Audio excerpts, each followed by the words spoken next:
"Can I sleep in your car?" The voice was soft trembling and barely audible over the hum of the rain. Jake Turner, a single dad and small-town mechanic, looked up from the engine he was fixing. Standing there, drenched under the flickering light of his garage, was a woman who looked completely out of place. Her hair was soaked, her designer heels ruined by the mud, and yet, behind her trembling lips and exhausted eyes, something fragile shimmered. Jake wiped his hands on a rag, unsure if he'd heard her right. "You want a what?" Her eyes darted nervously. "Just for the night. Please. I don't have anywhere else to go." The words didn't match the picture. Everything about her screamed money. Her clothes, her watch, even the faint scent of expensive perfume cutting through the smell of oil and rain. But her voice was broken. Jake hesitated. He'd been through enough storms to know when someone was really in trouble. And right now, this woman wasn't just wet and cold. She was shattered. He motioned toward the old sedan parked under the canopy. "It's not much, but it's warm. You can stay there for a bit. I'll grab you a blanket." Her eyes filled with tears as she whispered, "Thank you." That night, while the rain fell heavy and the town lights dimmed, Jake watched from his workshop window as the mysterious woman curled up in the back seat of his old Chevy. He didn't know her name, didn't know her story, but something about her tugged at a part of him he'd locked away long ago. When dawn broke, his little girl, Lily, came bouncing into the garage with her pink rain boots and her usual morning cheer. "Daddy?" "Who's sleeping in your car?" Jake froze, glancing out. The woman stirred, brushing hair from her face. For the first time in the light, he saw her clearly.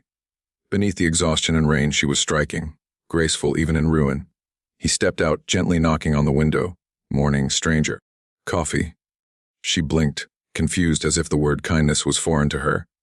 I don't want to intrude." "You're already intruding." He teased lightly, trying to break the tension. Might as well have breakfast. Her lips twitched, just slightly.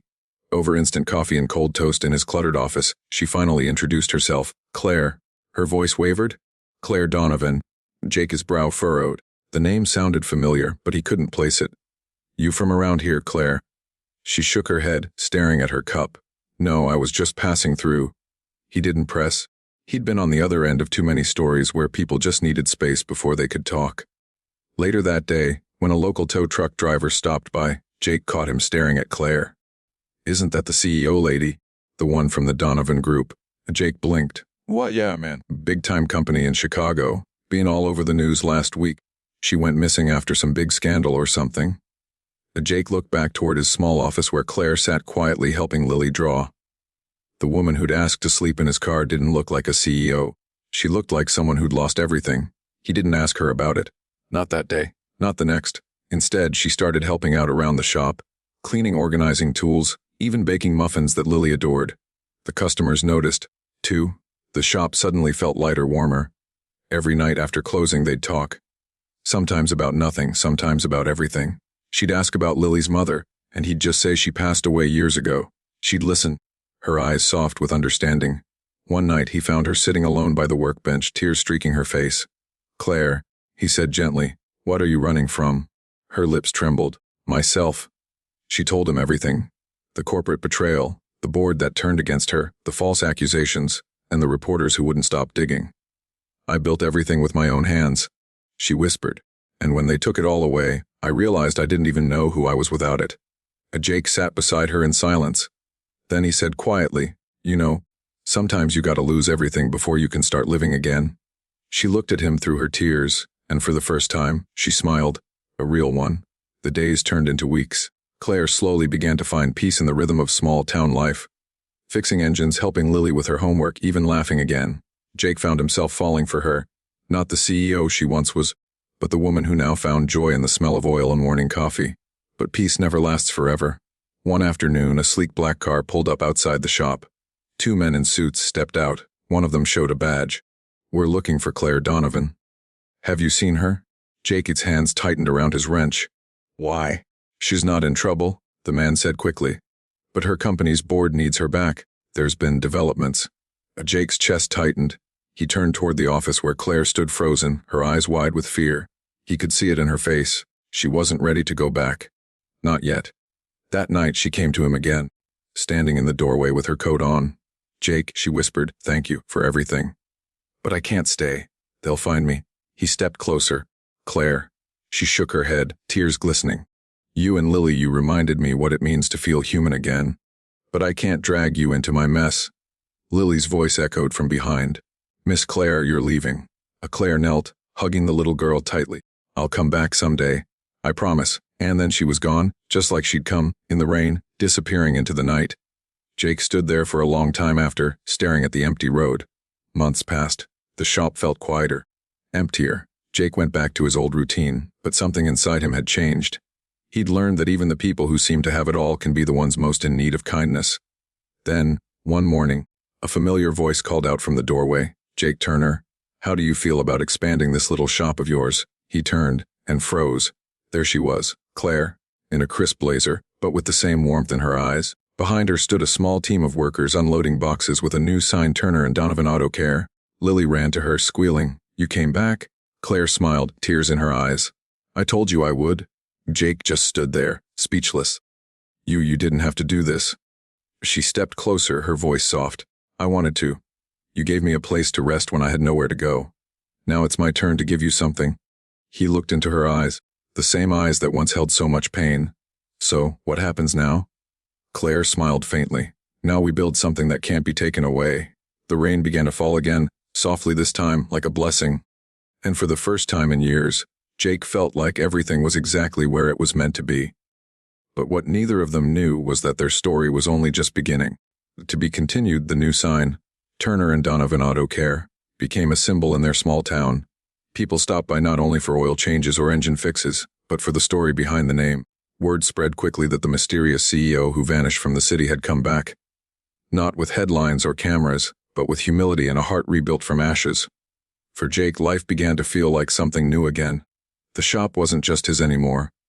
Claire had brought structure, order, and vision, things he'd never cared much for, but now he saw their value. She modernized the front office, brought in digital invoicing, and trained the small crew on customer care.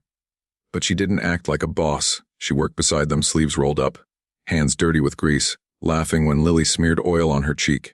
Every morning started with the smell of coffee and the sound of laughter echoing through the garage. Lily adored her, not for her wealth or status, but for the woman who helped braid her hair and taught her words like investment and integrity. But beneath the surface of that peace, there were still storms waiting to break. One evening after closing up, Jake noticed Claire sitting by the counter, reading a letter.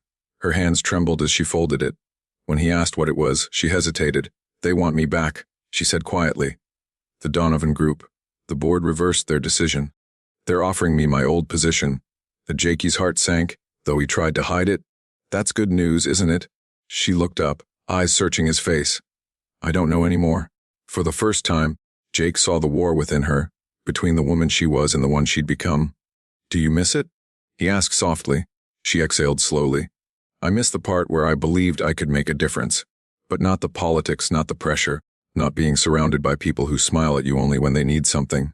He nodded, wiping grease off his hands. Out here, things are simpler. No titles, no boardrooms. Just people fixing what's broken. Her eyes softened. That's the thing, Jake. Maybe I came here to fix what was broken inside me. Their eyes met, and for a moment the world felt still, until Lily's voice came from the office. Daddy, Miss Claire. Come see what I drew. They both laughed, breaking the silence, but something unspoken lingered between them. Weeks passed. Claire stayed, despite the company's repeated calls. The small town business thrived. They hired new workers, helped rebuild old cars, and even started free vehicle repair workshops for single parents and veterans. But then, the media found her. One morning, a van with a news logo parked across the street. Reporters flooded the lot, snapping photos, shouting questions. Claire froze. Jake immediately stepped in front of her. That's enough, he said firmly. She's not giving interviews. That it was too late. The next day, headlines read, Fallon CEO found working in small town garage. Redemption or retreat? Claire locked herself in her office for hours.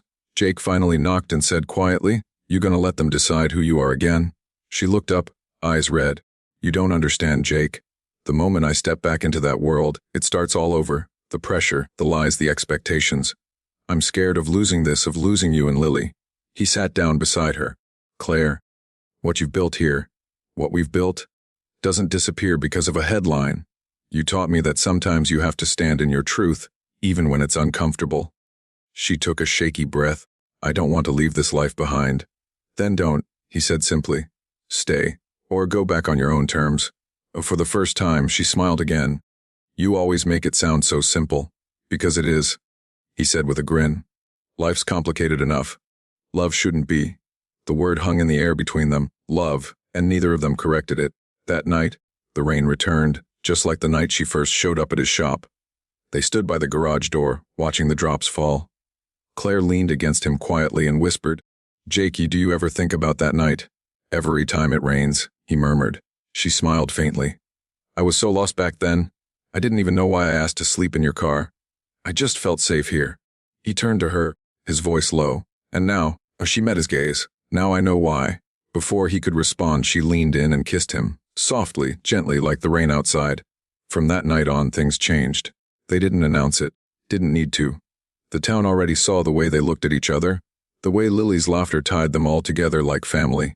Months later, Claire decided to confront her past. She returned to Chicago for one final board meeting. Jake drove her there himself, wearing his best shirt, which still had a small oil stain on the sleeve. Inside that cold glass building, Claire stood before the same people who once tried to destroy her. This time, she wasn't trembling. I'm not here to reclaim a title, she said firmly.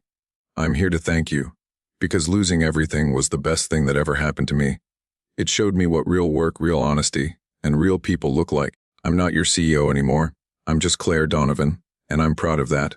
Her words went viral, not as a scandal, but as an inspiration. The CEO who found herself became a headline for all the right reasons this time. When she returned home that night, Jake and Lily were waiting at the shop with balloons and cake. The sign out front now read Turner and Donovan Family Auto Care. She laughed, wiping away tears. Family Auto Care. The Jake shrugged. You said we build things that can't be taken away. That night under the stars, they danced outside the shop. Slow, quiet, and real.